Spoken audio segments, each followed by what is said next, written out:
So hey guys, in this video we are going to talk about iron carbide diagram. Okay, तो देखो पहली important चीज में मैं बता देता हूँ कि इसमें सिर्फ हम आयरन के बारे में पढ़ेंगे। आयरन मतलब प्योर आयरन, और उसके पढ़ना क्या है इसमें कि उसका किस टेम्परेचर पे क्या बिहेवियर होता है और क्या क्या प्रॉपर्टीज होती हैं। ठीक है, ये क्वेश्चन आएगा डायरेक्ट कि उसके सिग्निफिकेंस बताओ या कुछ बताओ आयरन कार्बाइड डायग्राम के।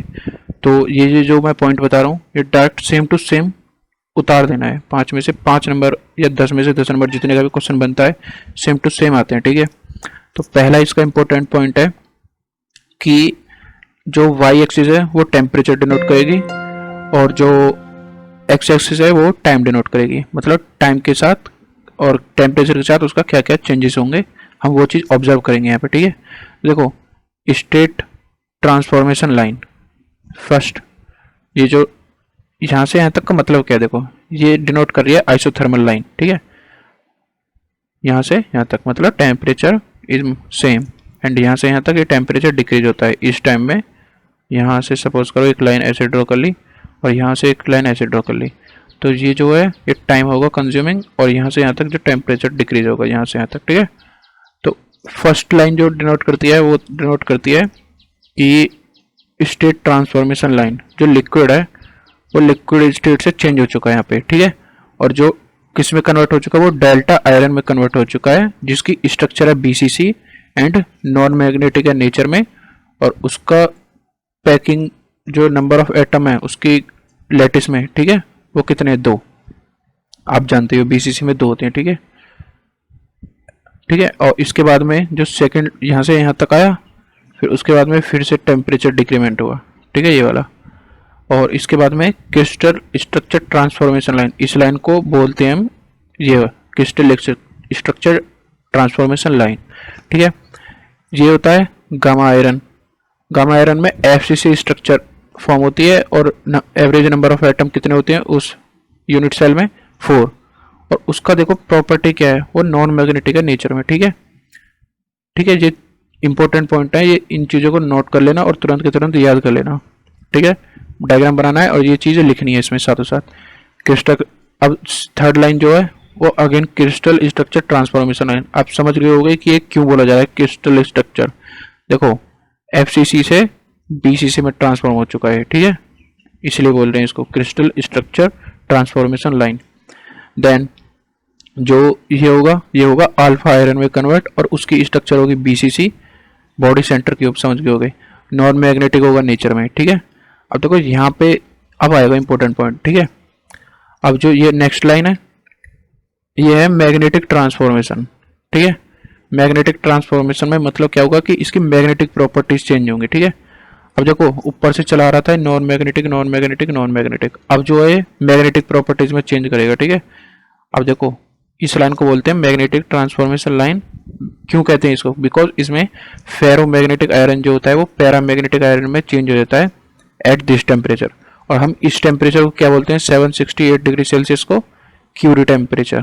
ठीक है, क्यूरी पॉइंट टेम्परेचर। और ये आइसोथर्मल प्रोसेस है, मैं स्टार्टिंग में बता चुका हूँ ये वाली चीज़ है। आइसोथर्मल प्रोसेस है Curie temperature but time dependent process. ठीक है, टेम्परेचर सेम होगा प्रोसेस में बट टाइम कंटिन्यू रहेगा, ऐसा नहीं कि टाइम भी रुक जाएगा। ठीक है, तो allotropic transformation of iron, allotropic form समझ गए होगे कि सिंपल एक आयरन था उसके कितने सारे एलोट्रोप्स फॉर्म हो रहे हैं यहाँ पे। Due to this wearing property of pure iron this is not use in mechanical engineering. देखो सबसे बड़ी दिक्कत पता है क्या है कि इस प्रॉपर्टी की वजह से ना कि ये इसकी प्रॉपर्टीज मिनटों में चेंज होती जा रही है, इसको कोई भी मैकेनिकल इंजीनियर प्योर फॉर्म में आयरन को यूज नहीं करता। अब क्वेश्चन आता है कि क्यों? रीजन यही है कि भाई अगर हमने सपोज करो अपना कोई चीज़ बना लिया इस प्योर आयरन से, वो यहाँ पे वर्क कर रहा है ठीक से इस टेम्परेचर पे, और सपोज करो वो इतने टेम्परेचर में जाके देगा तो उसकी प्रॉपर्टीज ही चेंज हो गई, तो वो बहुत ही ज़्यादा हार्मफुल हो सकता है किसी भी मैकेनिकल इंजीनियर के लिए। ठीक है, उसका प्रोडक्ट फेल हो सकता है, कुछ भी हो सकता है, समझ गए होगे, क्योंकि जो हमको वो स्टेबल चाहिए कि वो हर स्टेट में अपना एक फिक्स रहे। ठीक है, लेकिन यहाँ पे क्या हो रहा था, मैग्नेटिक नेचर भी चेंज हो रहा था, स्ट्रक्चर भी चेंज हो रहा था, इसलिए इसकी डेंसिटी भी चेंज हो जाएगी। डेंसिटी चेंज हो गई तो फिर उसका जो स्ट्रेंथ है वो भी चेंज हो जाएगा। ठीक है, तो यहाँ पे जो है इस वाले पॉइंट को याद रखना, ये क्यूरी पॉइंट है और ये जो मैग्नेटिक इन नेचर है, ठीक है। और इसके बाद में मैंने ये बता दिया कि मैकेनिकल इंजीनियरिंग पर्पस में कहीं भी यूज नहीं किया जा सकता ये चीज़। और अब ये यूज किया जाता है, ये करा जाता है फिर इलेक्ट्रिकल इंजीनियरिंग डिपार्टमेंट में। अब क्यों करा जाता है अब इसे समझोगे।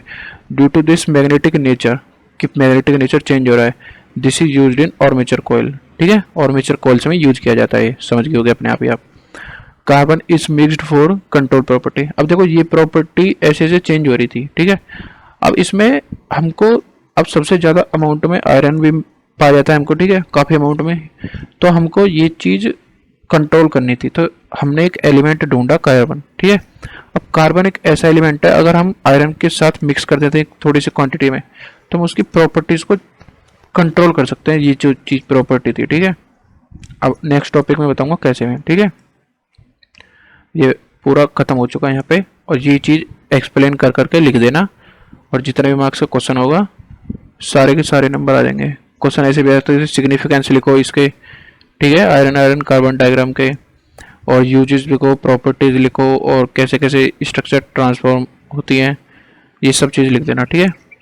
तो अगर और भी कोई क्वेरी हो इस डायग्राम से रिलेटेड तो कमेंट में लिख देना, मैं आंसर देने का पूरा पूरा ट्राई करूँगा। एंड ठीक है, बस यहीं पे।